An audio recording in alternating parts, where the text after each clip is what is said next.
Es 7 de octubre del año 2022 y vamos de nuevo con nuestro programa de entrevistas a quienes ganaron el premio Copé de Oro. Ustedes, imagino bien, querida audiencia, estarán disfrutando de la víspera de un feriado que, lejos de España, yo no tengo. Es nuestra cita número 7, dedicada a las novelas del premio Copé, que es posible gracias al equipo de gestión cultural de Petroperú. Y comenzamos. El Copé de Novela, el año 2019, y 106 inéditos trabajos que fueron presentados ese año. Fueron seleccionados 11 títulos como semifinalistas. Por supuesto, luego vino el debate del jurado calificador para determinar ya no solamente ese número de finalistas, sino quién se lleva el oro. En ese 2019, el jurado estuvo conformado por las siguientes personas: Karina Pacheco Medrano, Antonio González Montes, Yolanda Westphalen, Alonso Cueto y Ricardo González Vigil. La primera, Karina, por el Ministerio de Cultura. Antonio González Montes, por la Academia Peruana de la Lengua. Yolanda Westphalen, por la Universidad de San Marcos. Alonso Cueto, por la Pontificia Universidad Católica del Perú. Y Ricardo González Vigil, por Petroperú.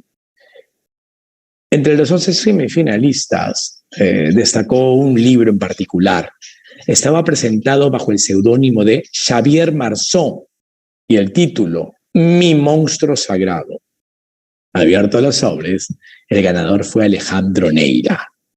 Sí, Alejandro Neira, quien ha sido ministro de Cultura en el Perú y también director de la Biblioteca Nacional del Perú. Pues bien, con Alejandro, y ustedes lo saben, si siguen este programa en sus diversas temporadas, nos une una amistad de hace muchos años. Y es más, hemos tenido oportunidad de conversar con él dentro del formato de Conversaciones de Oro en la temporada 1, dedicada al cuento, por alguna razón de esas que parecían importante contar con su palabra. Pues bien, esta vez se sumará Alejo Neira, no en el Perú él, ni yo tampoco, para conversar sobre su novela del Oro del 2019. No obstante, para quienes necesiten que refresquemos la información sobre Alejandro, hemos preparado un video, una semblanza, donde está el resumen de algunos de sus premios, sus títulos y fotografías que seguro serán entrañables para ustedes, querida audiencia. Vamos con el video.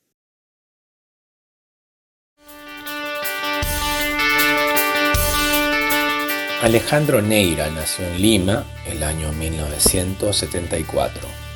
Escritor y diplomático que ha sido ministro de Cultura, director de la Biblioteca Nacional del Perú y director del Centro Cultural Inca Garcilaso del Ministerio de Relaciones Exteriores.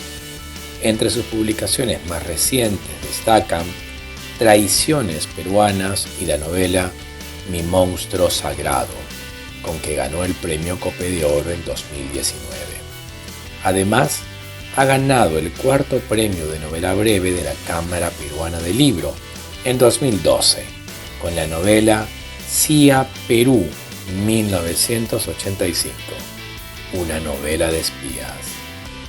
Además, este libro inició la saga que incluye CIA Perú, el espía sentimental, y CIA Perú, el espía ignoble. Autor de la novela juvenil Historia de dos Bernardos, Alejandro Neira también ha conseguido reconocimientos por su narrativa breve, tanto el premio Copé de Plata en Cuento como el premio Luces del diario El Comercio por su libro Biblioteca Peruana.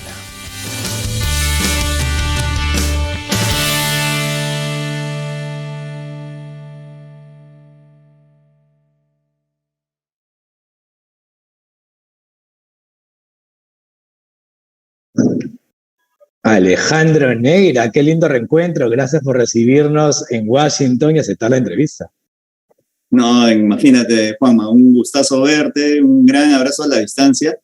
Y como decíamos hace un rato, qué alegría poder conversar de libros, de literatura, que es lo que nos convoca y nos gusta.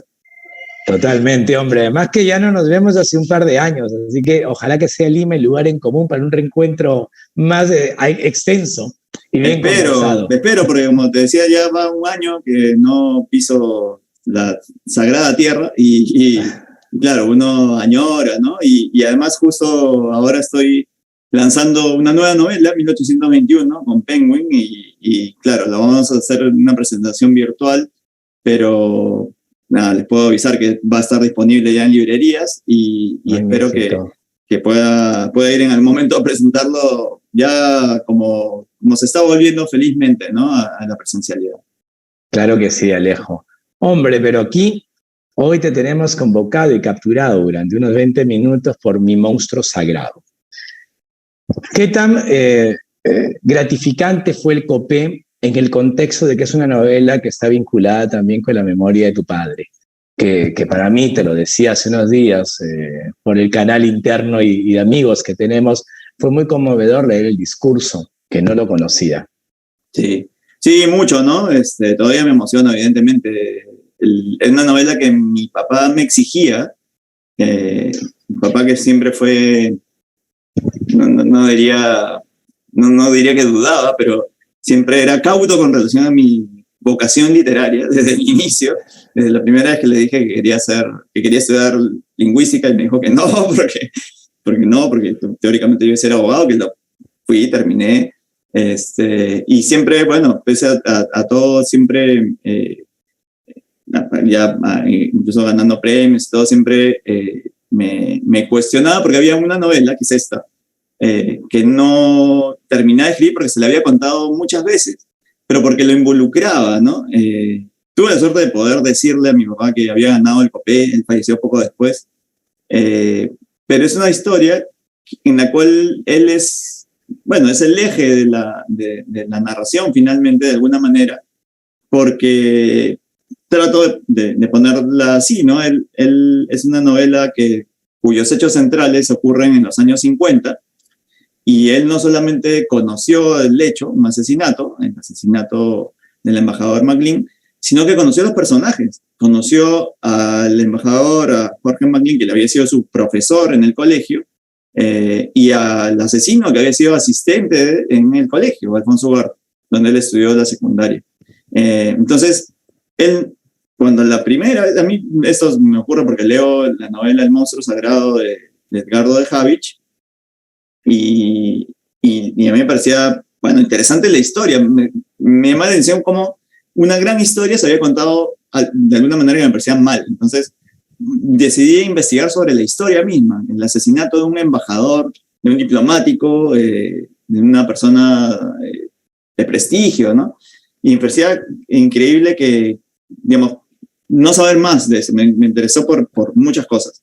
Y cuando lo comenté por primera vez, me acuerdo perfectamente, en el almuerzo dominical que solemos tener en la familia, mi papá me empezó a decir, bueno, pero yo lo conocía a Maclean, conocía a Perazo, conocía no sé qué, estaba en Alfonso Ugarte. Me empezó a contar un montón de cosas que, claro, a mí me dieron el contexto de los años 50 en Lima, y me dieron más ganas de investigar, pero es una historia que siempre contaba, nunca había llegado a contarla de la manera como a mí me hubiera gustado. Es decir, una de esas novelas que debe pasar también, o una de esas historias que empiezas a contar varias veces, o que intentas contar y que empiezas a escribir, a hacer manuscritos, a hacer tus cuadros, o no sé cómo te ordenas tú para hacer como que, ¿no?, una historia de cómo vas a seguir la novela, qué va a empezar, y la había intentado empezar varias veces. He encontrado en algún momento versiones antiguas, muy antiguas ya de esta novela, que, entre comillas, tardó 10 años en tener casi 10 años en tener esta nueva, digamos, tener esta versión, ¿no? Versiones anteriores hay algunas, pero que claro, ya creo que también con un poco más de oficio, ¿no?, que dan los años, y la escritura, evidentemente, me sentí mucho más cómodo de decir, ya, esta versión es una versión con la cual me siento cómodo, que me gusta. Yo estaba, si no me equivoco, estaba en Chile todavía cuando escribí la versión final de esto. Después le di algunos retoques seguramente, y dije, bueno, la mandaré al Copé, es el premio más prestigioso, y y quizás por ahí ligue algo, ¿no? Y ligó. Digo. Oye, Alejandro, una de las cosas que es importante adelantarle a la audiencia que sigue esta conversación es que Alejandro no les ha arruinado la sorpresa del libro. Sabemos que hay una masacre, un diplomático, lo sabemos desde el inicio del libro, y sabemos que hay un homicida, y sobre este homicida hay ciertos datos que van desde el inicio del libro. Así que aquí no hemos arruinado ninguna lectura. No, para nada. Y evidentemente pueden seguir la lectura en los comentarios de Facebook de esa transmisión. Una primera cuestión que me importaba, a partir de toda la oportunidad que me brinda tu respuesta, Alejandro, es que esta es una novela de un gran compromiso con la literatura, la latinoamericana, la estadounidense y la peruana en particular. Desfilan referencias a Chocano, Eguren, pero también a Darío, e incluso otros literatos menos conocidos como el chiclayano José Eufemio Lora y Lora, por ejemplo. Y es que percibo, después de leerte por tanto tiempo y haber hablado tanto, te es felizmente fascinante escribir literatura dialogando con otra literatura. Sí, sí, sin duda es la novela más literaria, entre comillas. Ahora, yo soy no sé si es el término exacto, pero es como un escritor de libros, ¿no? O sea, me gusta mucho hacer referencia a libros cuando escribo. En general, a libros de espías, o sea, mi saga de espías está fundamentada o basada en una novela de espías real, ¿no? De Gerard Villiers, y su saga SAS. Sí. Pero bueno, más allá de eso, en esta novela era como que hay un truco, es cierto, que no lo puedo contar como escritor y tú debes tener muchos más, seguramente, que es que, claro, en un determinado momento esta novela es la historia del asesinato, efectivamente no contamos nada, pero es la historia también de la relación de un padre de un hijo con su padre, básicamente, en realidad. Y para eso hay como que otro texto que se introduce en esta novela, que había escrito en otro momento y por otras razones, pero que es un texto que hace referencia, como bien dices, además hace referencia a otros libros, a muchos otros libros, y también a las artes en general. ¿No? De hecho, yo escribo mucho usando subtítulos, ¿no? Entonces cada subtítulo es una de las artes, ¿no?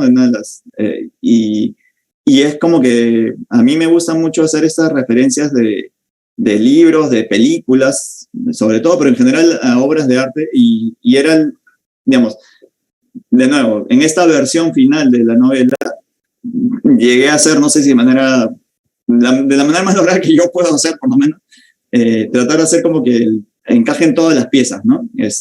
Que a veces uno pensaría que no tienen nada que ver, pero que finalmente arman esta historia de padre e hijo, de asesino con el protegido, es quien asesina, digamos, una figura paterna finalmente, ¿no? Una especie a la persona que asesina, y que a mí me parece interesante, que es algo que a mí me gusta encontrar. Cuando leo libros, me gusta encontrar referencias a otros libros, ¿no? A esto que de alguna manera sería como una literatura de hipervínculos, ¿no? Ahora que estamos, ¿no? Que todo ya escribimos y que todo buscamos, y que a mí seguramente te pasa a ti, a quienes vean esto, de encontrar algo y después buscar la relación a otra y a otra y a otra, ¿no? Y eso como que se abren distintas ventanas de la misma historia en un mismo nivel, en una misma plataforma. Es un poco lo que a mí me gusta encontrar cuando escribo, cuando leo. Entonces es un poco lo que traté de poner también en esta escritura, ¿no? Sobre esta novela, mi querido Alejo, permíteme comentarle a la audiencia que van a tener que tomar una actitud distinta de lectura. Y es que en verdad sí, vas a aprender a encontrar las notas al pie que intentan esclarecer, a veces de forma muy lúdica. La nota al pie de Orson Welles es una maravilla, en el cual hay un juego de referencias que nos brinda la novela, pero además desde el primer capítulo vamos a encontrar un diálogo en primera persona que establece el narrador no solamente con los personajes de la historia, sino también con quien se acerca a leer. Y en este universo, tú decías muy bien que esa relación entre MacLean y Perazzo tiene también su eco en un elemento clave de la novela, que es para mí también el fondo más sensible y más fascinante, y es la relación del hijo y el padre, que más allá de la ausencia física, como se dice en algún momento, es que se pierde una fuente de consulta que nunca se termina de aprovechar del todo. Creo que es una de las frases más bonitas de la novela y una forma de vergüenza sobre cómo se van tratando las conversaciones con ese padre. Entonces, me importaba plantearte un poco sobre el concepto de memoria, Alejandro, que para ti tiene un valor familiar como ser humano, pero también en el plano literario, también tiene un trasfondo colectivo y evidentemente tiene un gran peso histórico. Sí, a ver, claro, el tema, bueno, si quieres encontrar además el tema central, además de la relación entre un padre y un hijo, es la relación de un padre con un hijo homosexual, en realidad. Es parte de lo que se cuenta. Y por suerte, además, he tenido la suerte de contactarlo con algunas organizaciones, grupos de activistas LGTB que me dicen eso. O sea, depende, esa es una lectura también de la novela. Y claro, para ellos, y pensando en esto de la memoria, es importante porque este es como una suerte de archivo de uno de esos casos, ¿no? De un crimen de odio. Sí. Una suerte de crimen de odio, en realidad habría que verlo en el contexto y en la época, pero que sobre todo como lo trata la prensa, porque eso me pareció a mí también importante, y la propia sociedad en su momento, estos son los años 50, se repite un poco en el siglo XXI, ¿no? En un país como el Perú, que es tan conservador, tan pacato, tan irreflexivo en esos términos, ¿no? Tan poco tolerante, y me parecía interesante, porque esta es una memoria difícil de contar para el personaje, justamente por eso, ¿no? Y por eso también introduzco todas esas diversas visiones y versiones de la relación entre padre e hijo, también de la relación entre parejas del mismo sexo, y que al final tienen como que una carga que si uno ve pues la memoria histórica de nuestro país no ha cambiado en nada, ¿no? Entonces es como tratar de encontrar esos vasos comunicantes entre el pasado y el presente, y para eso es fundamental la memoria, que como tú bien has dicho, ¿no? Incluso la memoria personal. Mi papá, que me llevaba muchos años, ¿no? Era muy conservador, evidentemente. Entonces estoy seguro que muchas de las cosas que aparecen en la novela, como el temor quizás del padre de tener un hijo homosexual, eso, porque en la novela, me recuerdo que siempre me olvidado por la novela, creo que nunca hay como una confesión, ¿no? Sincera sobre esto. Es como que qué tipo de relación hay en la sociedad, que finalmente el padre representa eso, una sociedad patriarcal, muy conservadora, con alguien que tiene una forma de pensar y de ver el mundo distinto, ¿no? Ahora, Alejandro, hacías alusión al pasado, la época de los 50, y hay una relación sumamente interesante que establece el narrador de la novela con esta etapa de nuestra ciudad de Lima, sobre todo, y luego de la sociedad peruana. Y es que, claro, se establece una mirada permanentemente irónica, juguetona, desafiante, que no viene a idealizar el pasado, sino que viene tampoco a juzgarlo, y eso es fundamental también en el libro, sino que viene a presentarnos de un modo muy travieso, en el tono del lenguaje que tú manejas, que hace que nuestra mirada de ese periodo, desde lo que se va diciendo de Dría, presidentes previos, presidentes posteriores, y cómo se construye una sociedad que nos permite comprender lo que sucede en la novela. ¿Cómo fue tu tarea para abordar este tiempo de nuestro país y convertirlo en literatura? Que no es un tiempo en el cual yo te haya leído tanto. Sí. A ver, hice mucho archivo. Yo tenía a donde iba, de hecho, llevaba.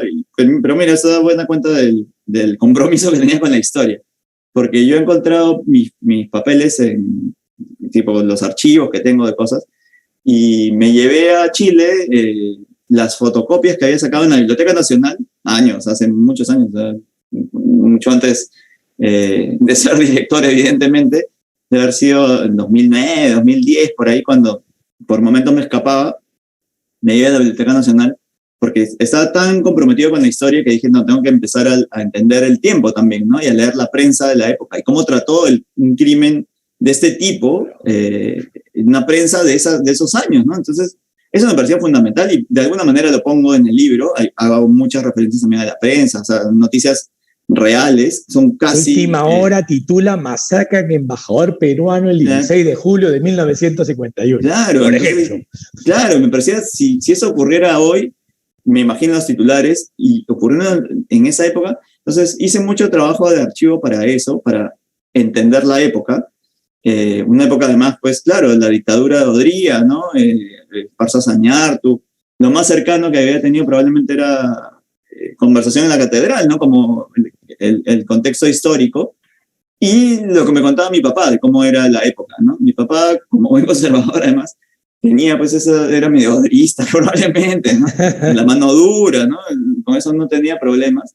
Pese a que había sido camisa negra, según él también fue de joven, había sido simpatizante del APRA, había pasado por muchas cosas y ya se había vuelto más conservador con los años, pero entonces me contaba eso y pero sí me parecía importante leer mucho de la historia, ¿no? Entonces, de leer la historia y leer cosas que se escribieron también durante esa época y leer mucha prensa para poder entender el contexto. Por eso me parecía fundamental para darle ese aire de conocimiento.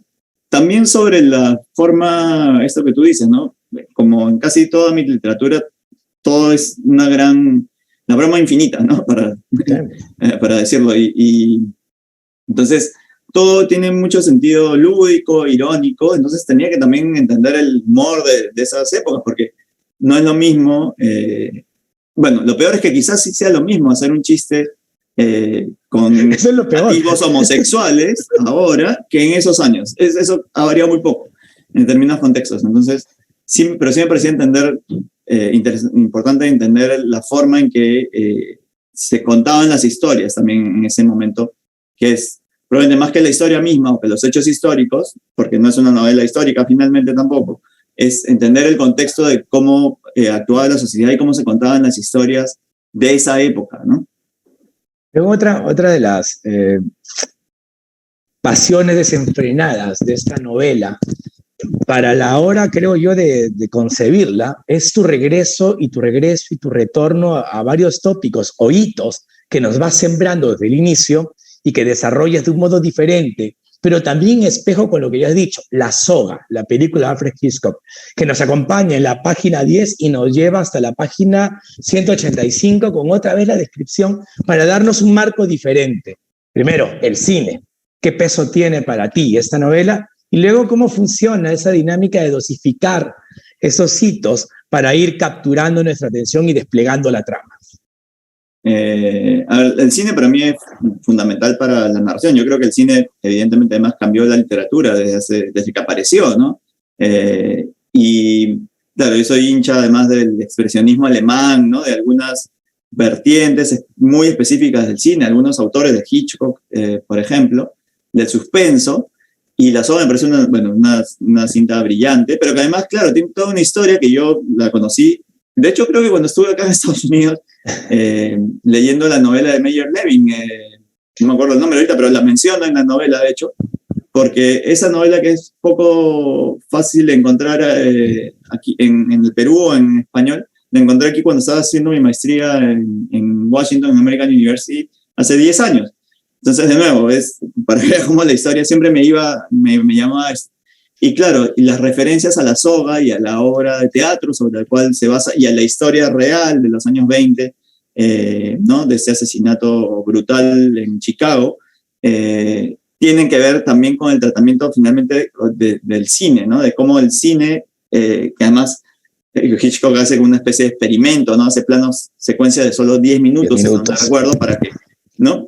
Cortos, para que sean completos, en una forma muy exigente con los actores de filmar también.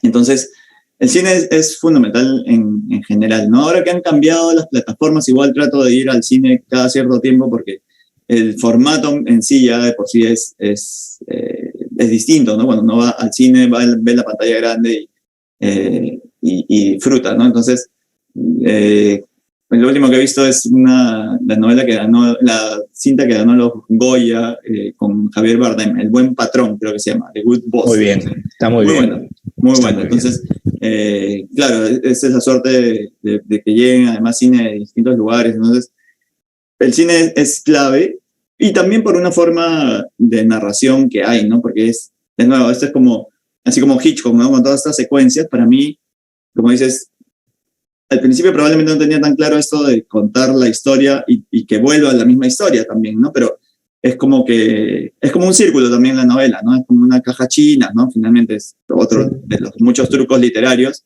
Es una historia dentro de otra historia, dentro de otra historia, pero que siempre vuelve a lo mismo, ¿no? Entonces era como que algunos detalles, claro, se quedan hasta el final, y hay una historia que sí es la historia de Perazo, ¿no? La historia de Perazo y la relación con Maglin, que es un poco el hilo conductor de todo, pero que tienen estas referencias y esas notas al pie que a mí me encantan. No sé si hace más difícil la lectura, pero por más tratan de refrescar y que uno, como decía, ¿no? Como da estos hipervínculos, ¿no? A diferentes historias, te haga la lectura más entretenida también, ¿no? Creo yo, esa es finalmente lo que yo busco. Yo no tengo miedo a que me digan que hago literatura entretenida. Hace un poco Gustavo Rodríguez escribió una columna sobre eso, porque le hicieron una muy buena crítica. Las últimas novelas es muy buena, pero decía como que, claro, cuando leyó la palabra entretenida le parecía como que, o sea, porque yo teóricamente soy un escritor serio, ¿no? O sea, te crees que serio, pero es muy entretenido, porque sí, no tiene nada de malo. A mí me encanta la literatura entretenida y es lo que busco, porque finalmente ahora además estamos en una competencia brutal los escritores contra la serie de televisión, contra las otras plataformas. O sea, de hecho, estamos perdiendo espacio en ese sentido, y creo que en el entretenimiento, que es como surge la literatura, finalmente, es en donde vamos a encontrar nuestra salvación, ¿no? Un escritor tan grave en lo imaginado, tan severo entre los autores peruanos como es Miguel Gutiérrez, era un lector desmesurado de bestsellers. Y él lo que contaba en los whiskies de los sábados en Lurín es que a él le gustaba ese entretenimiento veloz pero atrapante que en 4 días ya lo había sacudido. Y es verdad, el entretenimiento no tiene que ser percibido con ese tufillo pues malvado. Y estoy de acuerdo contigo, Alejandro. Por otro lado, para nada. Y es como lo que busca uno en las series, ¿no? Finalmente es como que una borrachera en el buen sentido, ¿no? Es como que te tomas todo una vez y te sientes mejor, ¿no? Es como que es eso lo que tienen las buenas series también, evidentemente, y también los buenos libros. Una de las cosas que igual has precisado hace un momento tiene que ver con los pies de página. Tú sabes que un editor peruano, que ambos conocemos y es muy importante, rechazó que yo no aceptara que me quite los pies de página de una novela que escribí hace unos años. Y yo defendía mis pies de página porque tiene que ver con una lógica de la novela, tal como me imagino Manuel Puig los defendió en El beso de la mujer araña, porque si no la novela no se entiende. Y al final, felizmente, hubo otra editorial que admitió mi pretensión de los pies de página.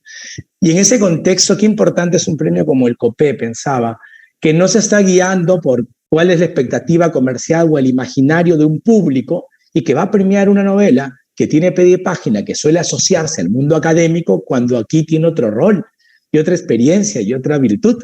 Sí, bueno, esa es la ventaja, como bien dices, del COPE, bueno, y por eso también dura tanto, felizmente, y sigue descubriendo cosas nuevas, ¿no? Porque no hay o sea, el interés aquí, y finalmente, como ahora mismo, es la literatura, ¿no? La literatura en sí misma, como disfrute, como goce, como entretenimiento, como forma de tener esa conversación, de pasar un buen rato, de escaparte un rato del mundo que está cada vez más loco, y que seguramente cada día será más loco. Pero ese es lo bueno, ¿no? No recuerdo que haya una valoración especial por las notas en el jurado, pero no creo, pero sí seguramente por ese intento también, de nuevo, de hacer una literatura que sea moderna, en el sentido de que busca hacer esto que te decía, ¿no? De ser un continuo escape, además. Empezar una novela y encontrarse con escapes a través que se pueden dar a través de las notas o a través de historias subordinadas, ¿no? Claro. Que a mí me gustan mucho también, es la mejor forma de hacer que el lector tenga una experiencia también más agradable, o eso quiero pensar, por lo menos. Y en ese camino cumplen un rol muy importante los subtítulos que eliges, que tienen a veces un fraseo muy singular y muy magnético, y luego la estructura grande de la novela, Padre, Hijo, Espíritu Santo y aquel amén. ¿Cómo fue meditar esa estructura? ¿Cómo llegas a ella o cómo derivas hacia ella? Sí, bueno, saber que tú también has utilizado la misma estructura me parece increíble en una de tus novelas, y seguramente habrá otras, ¿no? Es como que creo que eso llegó más bien al final, cuando ya estaba armando la novela en esta última versión, en la que tenía más claro los personajes, y como he dicho, a lo largo de la novela, pues evidentemente, la historia es la de un padre con su hijo, ¿no? Tiene elementos, no escapan, hay algunos elementos también de religiosidad, de ese conservadurismo que existe, ¿no? Y que aparecen. Y evidentemente yo tengo una formación cristiana católica por el colegio en el que estudié, por La Salle, por muchas otras cosas. Entonces siempre, nada, esa imagen de lo sagrado, ¿no? La Sagrada Familia, además, es como que siempre me ha llamado mucho la atención. Y al final, cuando ya tenía más o menos los capítulos estructurados, ¿no? Era como que, mira, justo calza como para esta visión que siempre he tenido también de la Santísima Trinidad, que aparece aquí, y que, bueno, tiene un colofón finalmente, ¿no? Pero me parecía una forma también, de alguna manera lúdica, de encontrar que la estructura que tengo de una novela, que no es que sea transgresora, pero que sí tiene un tema complejo, sobre todo pensando frente a la religión católica, tenga estos títulos finales, ¿no? Y los subtítulos es algo que a mí me acompaña por una cuestión que me ayuda además mucho, porque en algunos casos además los subtítulos se pueden leer. No sé si me acuerdo si aquí necesariamente en todos, pero es como que uno puede también leer los subtítulos para darse una idea de lo que quiero decir, ¿no? No lo hago normalmente, no lo hace nadie, creo, pero a mí sí me ayuda porque me permite ordenar mejor mi escritura. Yo soy un escritor que, claro, por los tiempos que tengo, por mi trabajo, ¿no? Soy un burócrata, en las noches, escribo en las noches, tardes, noches. Para mí es mejor ordenarme, organizarme sobre la base de un subtítulo que me permita recordar las ideas que quiero desarrollar después, porque normalmente escribo el subtítulo, escribo el texto, y sé más o menos de qué va la historia, pero como ya no tengo tiempo para continuar escribiéndola de corrido, dejo el subtítulo como para decir, bueno, entonces mañana cuando haga la revisión, la edición, ¿no? La autoedición, la primera del texto, me acuerdo de qué era más o menos con lo que quería seguir. Y me parece además divertido tener esos, casi siempre trato de que los subtítulos tengan una gracia, ¿no? O sea, que no sean, muchas referencias, como en este caso, a canciones. En el caso de la parte central del libro es Corazón de Poeta, que es una canción de Janet, tampoco hago ningún spoiler, pero si te gusta Janet, no creo, ¿no? Es una cosa medio kitsch ahora, pero el Corazón de Poeta tiene unas frases muy, muy graciosas que me parecían, no sé, sonoras, cálidas, como para incluirlas también en un texto como este, y que las utilizo, ¿no? Finalmente, como una suerte de homenaje kitsch a Janet. Más allá de los múltiples temas tratados en la novela y las diversas formas de tratamiento de estos temas, yo no dejé de percibir la novela, y esta es la última pregunta para que pueda seguir trabajando por el Perú, y es la siguiente: el amor está ahí, en la novela, en sus diversas caras, o a veces el amor después del amor, cual Fito Páez, que uno puede sentir. ¿Qué tan importante era no desprender la novela de ciertos toques incluso de ternura, más allá de la violencia que también subyace a la historia contada? Sí, esta parte central en la cual el personaje o el personaje que crea a su vez el personaje, ¿no? Tiene esta relación con un diplomático mayor, pero del cual se enamora. Es una historia de amor homosexual, no tan erótico, pero sí mucho de atracción, más de atracción incluso intelectual, ¿no? Que tiene, y descubrimiento de su propia personalidad, de su propio ser, de su propio cuerpo. Tiene entre las muchas referencias una de un cuadro que me gusta y que también, ¿no? Que es el amor vincit omnia, ¿no? El amor vence todo, finalmente, ¿no? Sí. Y es un poquito el trasfondo de esta parte del relato, pero que finalmente es cierto, tiene un componente ahí de ternura que es, no sé, a veces probablemente en una lectura muy conservadora es difícil de comprender, y que a mí me cuesta, pues, creo que para un escritor siempre hablar de los sentimientos o de las pasiones es muy difícil.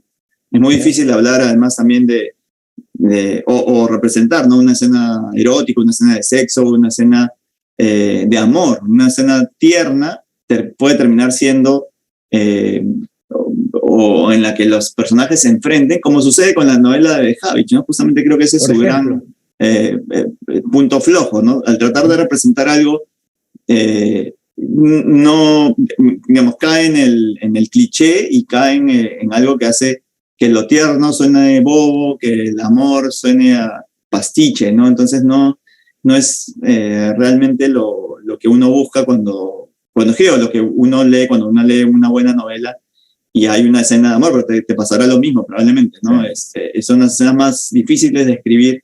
En este caso, pese a que lo hago sin tratar de perder el humor, seguramente fueron las partes que más me costaron de escribir para la novela, ¿no?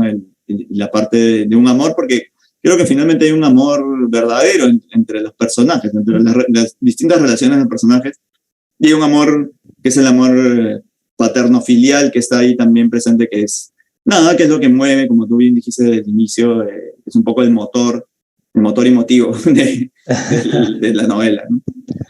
Y nada, oye Alejandro, con esa última respuesta pues queda servido mi monstruo sagrado para la audiencia que nos sigue, que la lean, la disfruten, la debatan, la compartan como quieran, y a ti la gratitud de siempre, viejo, por conversar un rato, por lo menos unos 25 minutos de compartir un par de palabras que ya hacía falta. Sí, no, de verdad, ya habrá tiempo para conversar de otras cosas, Juanma, pero me da mucho gusto verte, hablando de literatura, además, agradeciendo como siempre al COPE y al Centro Cultural de Petroperú que nos permite tener estos espacios de diálogo, de cultura y de escape también, de entretenimiento, ¿por qué no? Un gran abrazo. Gran abrazo, hombre. Y te vaya muy bien, saludos a la familia. Muchas gracias, igualmente. Gracias. Quienes semana tras semana siguen esas transmisiones y semana tras semana atienden no solamente la entrevista central a quien ha ganado el premio COPE, sino también los grandes aportes que brindan nuestras invitadas, sabrán que ninguna de esas transmisiones llega a su fin si es que no contamos con alguien que pone la voz de cierre, convocada por lo general por el ganador del premio COPE. En este caso es Ana Núñez, una colega y periodista, a quien no conozco personalmente, pero a quien yo, como ustedes, querida audiencia, han leído muchísimo por sus necesarias incursiones en el periodismo cultural, sobre todo. Pues bien, Ana Núñez ha elegido acompañarnos en esta reunión literaria en torno al premio COPE de novela 2019, leyendo el inicio de Mi monstruo sagrado. Así que contamos con esa gentileza de Ana, que agradecemos muchísimo, y está ahí para ustedes, querida audiencia. Vamos con el video.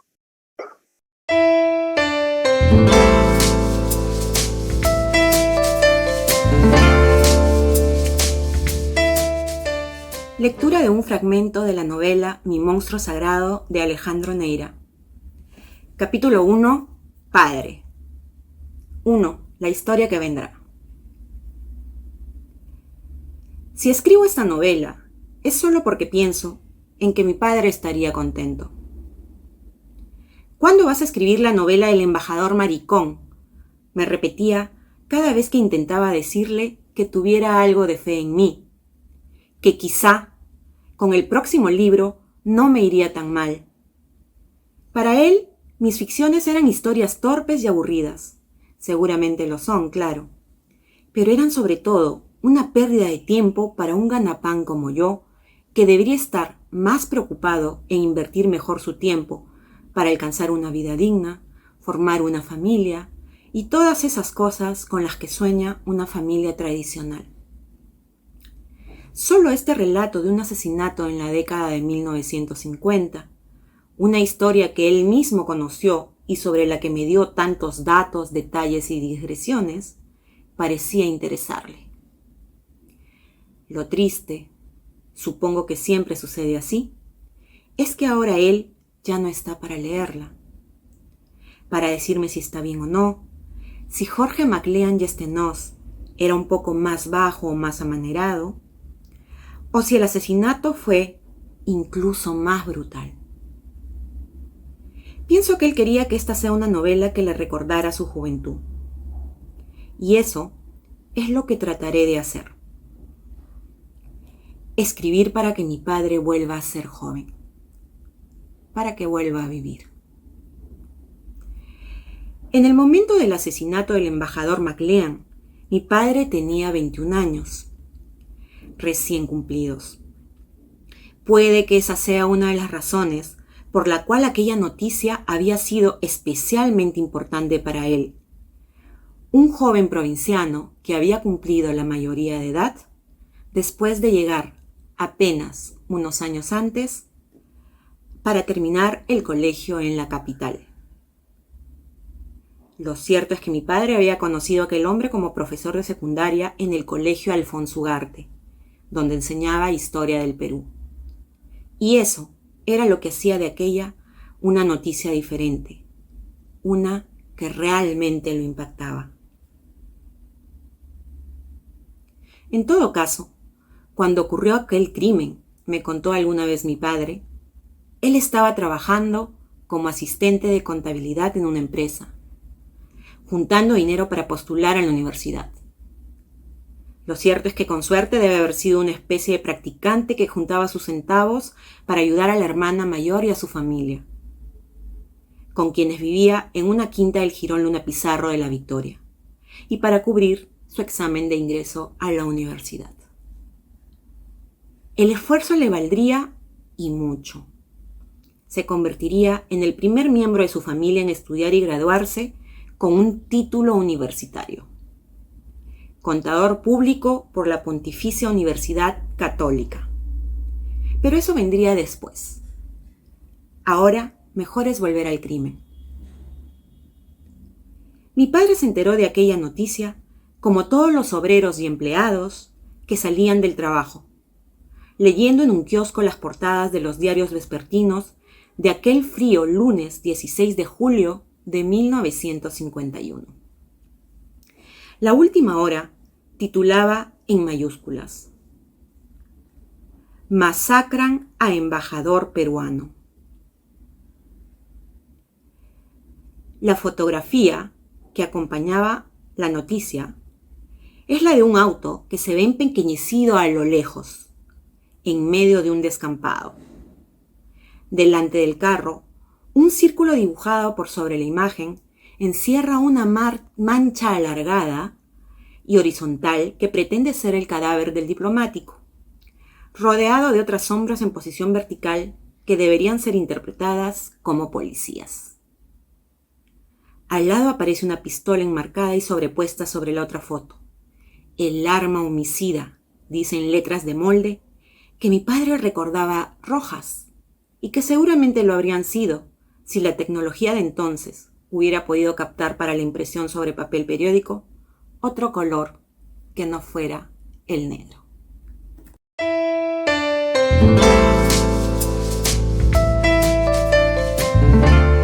Muchísimas gracias, Ana Núñez, qué amable, y Alejandro Neira por hacerse un tiempo en este día que en verdad tiene mucho trajín para él. Por lo demás, querida audiencia, voy a no ponerme a leer sus comentarios y demás hoy porque están en víspera de feriado, así que me los guardaré para la próxima semana. No obstante, sepan siempre que agradecemos mucho la preferencia por este espacio, por acompañarnos y mandarnos sus cariños como nos hacen sentir que el trabajo es importante, que les viene bien y que lo disfrutan. Lo que falta es la despedida habitual, pero antes de ella, convocar la presencia para la próxima semana, porque el viernes próximo es el último programa de esta temporada dedicado a novela, que faltan varios programas más, pero son los dedicados a ensayo. El próximo es el programa 8 con la novela del año 2021. Pues bien, para aquí, para ustedes, Juan Manuel Chávez, desde Las Palmas de Gran Canaria, no lleno de oro como en los años anteriores, sino enriquecido por el oro verde que es la naturaleza que me rodea.